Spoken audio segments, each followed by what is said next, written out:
We want to show you how these animals behave out in the open. It's very different than how they behave in these enclosures out here. So we have these three individuals here. We have Dan Shell, Kelly Hill, Todd Becker. Oh, my turn now. Your turn. And also we have Joey Ashley from the Montgomery County DA's office. He's going to learn and try to practice some of these skills here. What they're going to do is they're going to talk to you about some of these animals, show you their behaviors, and talk about the tools of the trade. And Kelly's got a bigger version of the Western Diamondback rattlesnake. This is Turtles atrox. This is Texas, the state of Texas. This is the most famous rattlesnake that we have here. This is what Texas is known for. that and the fact that I was born and raised here. You left. Come on.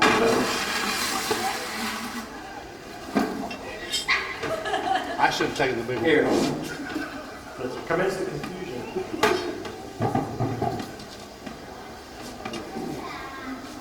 There will be two at some point. Here we go.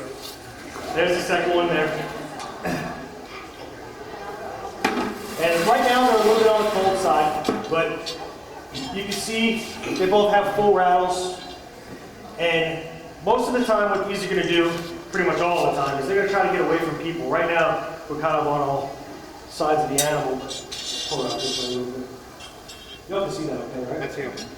Yeah, we'll pull him out there a little bit. And Joey, we're going to go ahead and let you control whichever one you want. Here. And Whichever one you want, I'm just going to get the other one out the way. see if we can get one of them to start rattling a little bit. But rattlesnakes, for the most part, they don't want anything to do with us. No snakes really do. When we come across them out in the wild, all they want to do is get away. What most people don't realize is, and it's because of fear and panic, is that when a snake darts towards you, it's not trying to chase you, it's not trying to back you down or anything like that. It's just, you're probably standing in between wherever it just came from and it can hide safely, and it knows it wants to get back there. You know, cottonmouths are the worst for that. They get blamed for it all the time for chasing.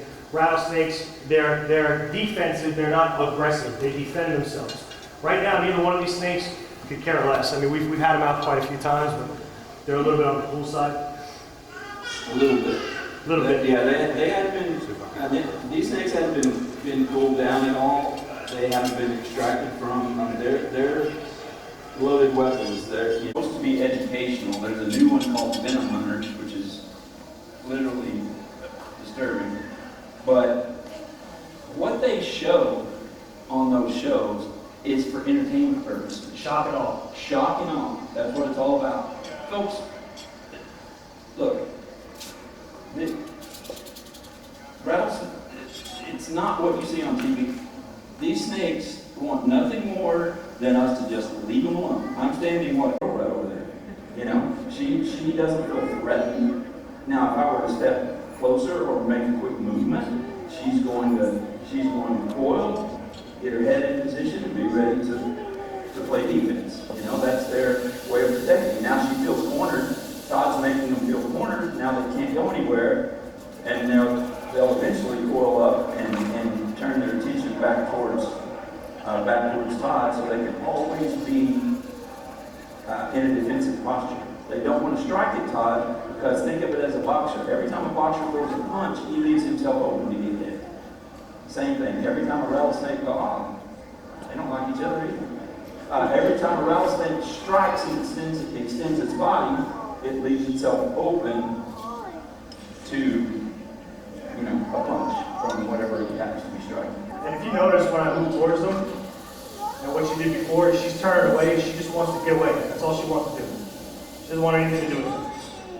Snakes, even the ones in the tank in there are wild, are technically wild because they are. Yeah, well, yeah, because you cannot tame these animals. And anybody out there who tries to tell you any different, they're lying to you. They live in a fantasy world because you cannot tame these animals. There are people out there that will try to hold these animals. There are people out there that think that they can tame these animals.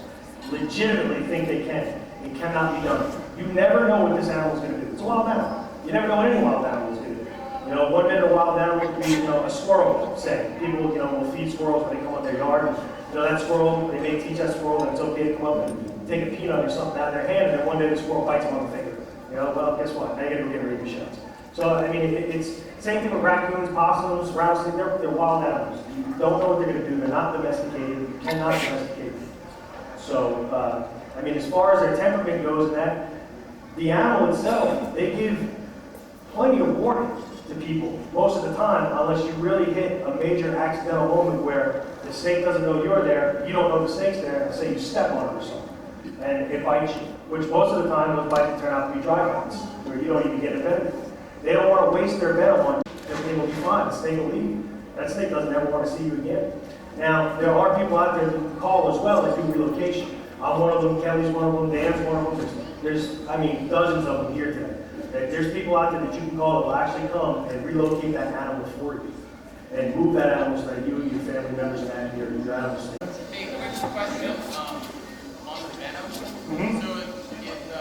sometimes these are collected and they'll milk the snake and you also drain their venom or to do an anti-venom. Third of the way down this boat. If they milk the snake, how long does it take for them to reach the servers?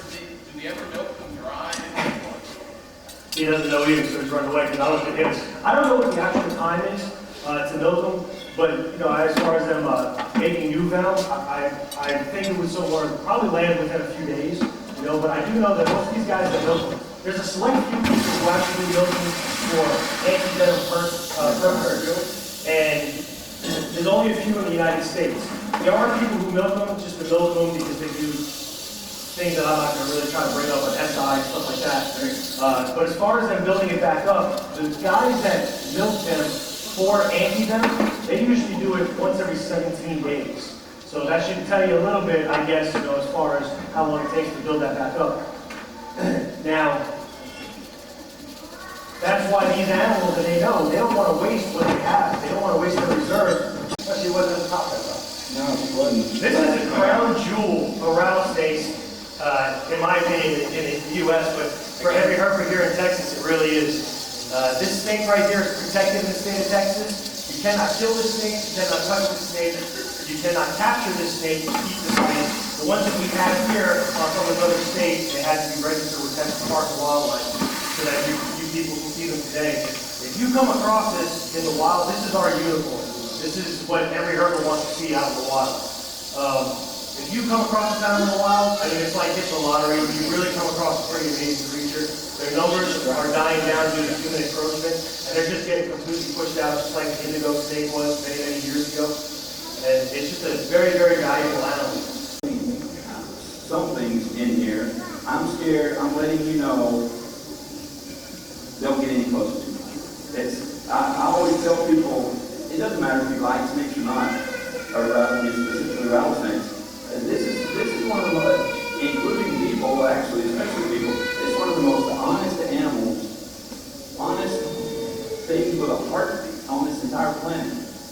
This animal can bite you. It will bite you if forced to.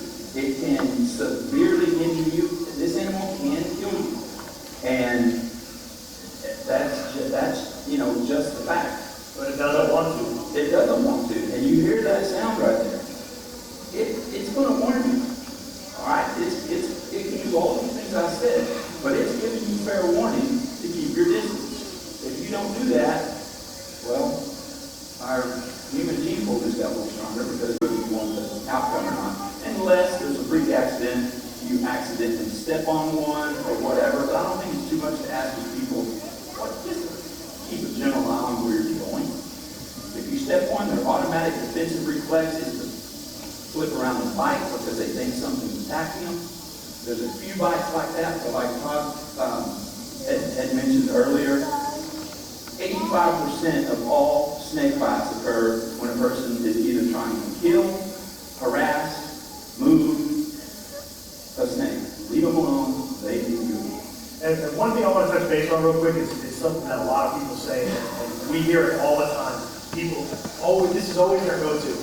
I kill every rattlesnake I ever see. I kill them to come on my property because my kids are more important than anything else. And the reason that that argument gets a little old for us to hear is because I have 5 kids. And every one of my kids were taught at a very young age, as early as 2, what hot is, what cold is, as far as the stove goes, as far as the electrical outlets go, and even as far as rattlesnakes go. Because I took the time to teach them those things. kids are a lot smarter than most folks give them credit for. They really are. And, you know, you can teach a child to know what a rattlesnake is very, very easily. The same thing with dogs, it's a lot more work, but the same thing with a grown adult. A grown adult can learn what these snakes are. If we live here in Texas and we live with rattlesnakes, and we know that we're in an area where there's venomous snakes, we got black widows everywhere. And a black widow will put a pretty nasty bite on them. And sometimes they find them under those animals. You know, so it's all about just being aware, making yourself aware of what's around you. And if you know these animals are there, then you need to be careful. He's giving a nice coil right now, too. So. Really nice posture. You get a picture of, and you get pictures of that, and then I'll stretch out a little bit to see the full body picture. If I'm in anybody's way, just let me know. I'll try to get These are absolutely gorgeous snakes, and if you can get close enough to see it, their scales, or what you consider the kind of the skin of the animal, literally looks like velvet.